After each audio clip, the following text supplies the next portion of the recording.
हमारे व्यस्त जीवन में ईश्वर की आवाज़। हमारे चारों ओर अच्छे लोग हैं और ये भी हकीकत है कि हमारे चारों ओर कई बुरे लोग भी हैं। कहा जाता है कि बुरे लोग बुराई का मार्ग नहीं छोड़ते, फिर अच्छे लोग अच्छाई का मार्ग क्यों छोड़ते हैं? अच्छे लोग और बुरे लोगों में क्या फ़र्क है? आप इतिहास उठाकर देखें। अत्याचार अभी की बात नहीं है।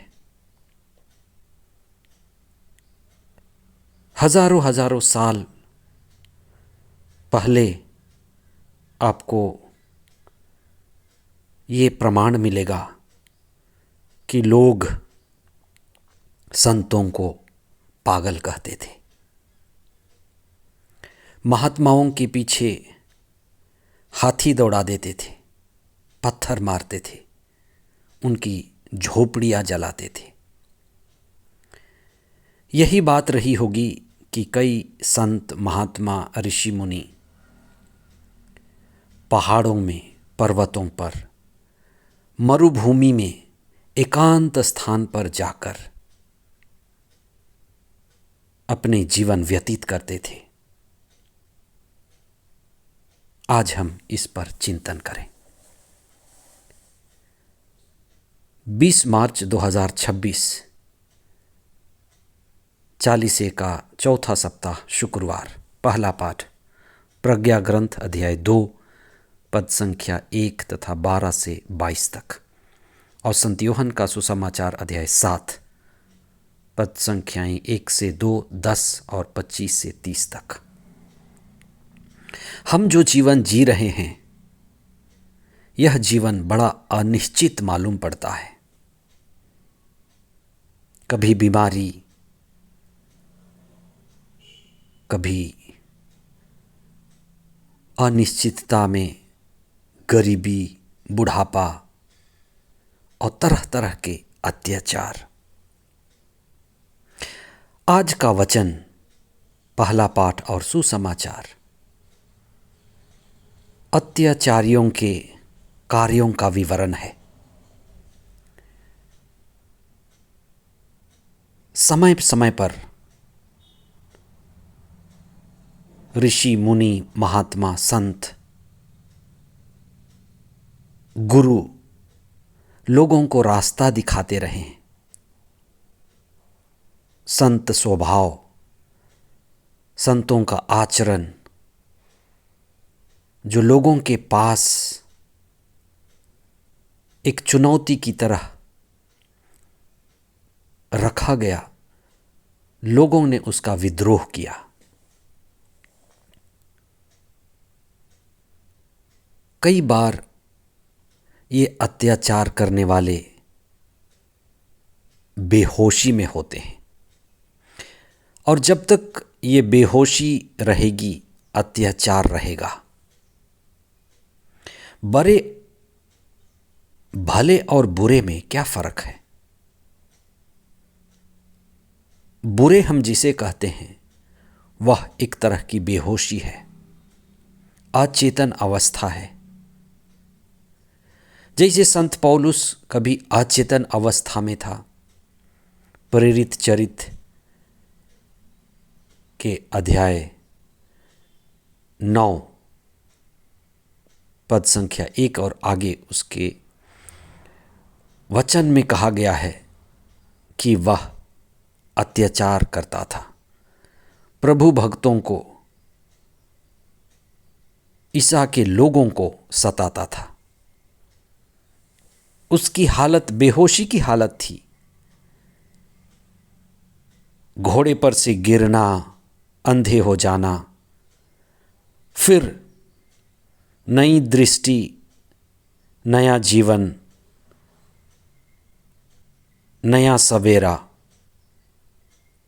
वही अत्याचारी प्रभु का संदेशवाहक, प्रचारक हो गया। ये कैसे होता है? यही चेतना का फर्क है। कई बार जो अत्याचार करते हैं वे ही प्रभु का साक्ष्य देते हैं। आज के पहले पाठ में और सुसमाचार में भी इस बात का जिक्र है कि जो अत्याचारी हैं वे शक्तिशाली हैं, उनके हाथों में शक्ति है, कानून है, वे शहरों में रहते हैं, उनके पास भीड़ की ताकत है, बाजार व्यापार सब उन्हीं का है। और जो संत हैं, महात्मा हैं, वे धार्मिक हैं, सत्य पर चलने वाले हैं, सत्य बोलने वाले हैं। इसलिए जब वे सत्य की बात करते हैं, धर्म स्थापना की बात करते हैं, सामुदायिक भलाई की बात करते हैं, ईश्वर के राज्य की बात करते हैं, एक अच्छे सच्चे व्यवस्था की बात करते हैं, जो शक्तिशाली हैं वे संतों के जीवन से, सलाह से, संतों के आध्यात्मिक मार्ग से लोगों को, उनके अनुयायियों को हटाते हैं और भटकाना चाहते हैं।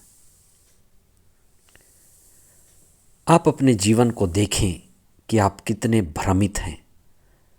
हम जिस समाज में रह रहे हैं, धर्मों का पालन करते हैं, कितना अधिक भ्रम है, अनिश्चितता है, अत्याचार है। कई बार हम डर और भय में जीते हैं।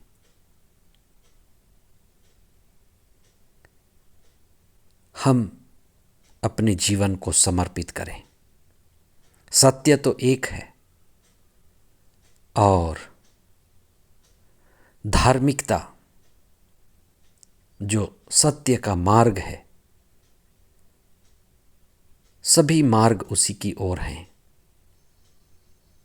इसलिए दुख झेलते हुए, कष्ट झेलते हुए, परिवार में, समुदायों में और पूरे जीवन में हम निराश ना हों, हताश ना हों।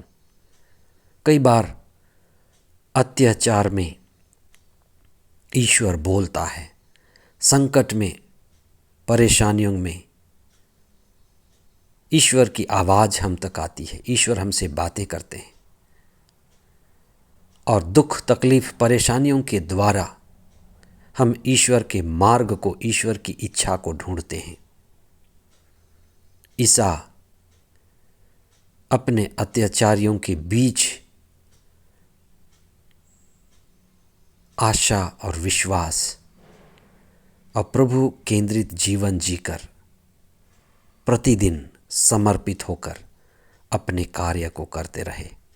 हम भी विपरीत परिस्थितियों में, चुनौती की स्थिति में, जब हमें निराशा, बेचैनी घेरती है, प्रार्थना में जीवन बिताएं, समर्पित होकर जीवन बिताएं, कुछ समय एकांत में बिताएं, ईश्वर की आवाज़ सुनें। आमीन।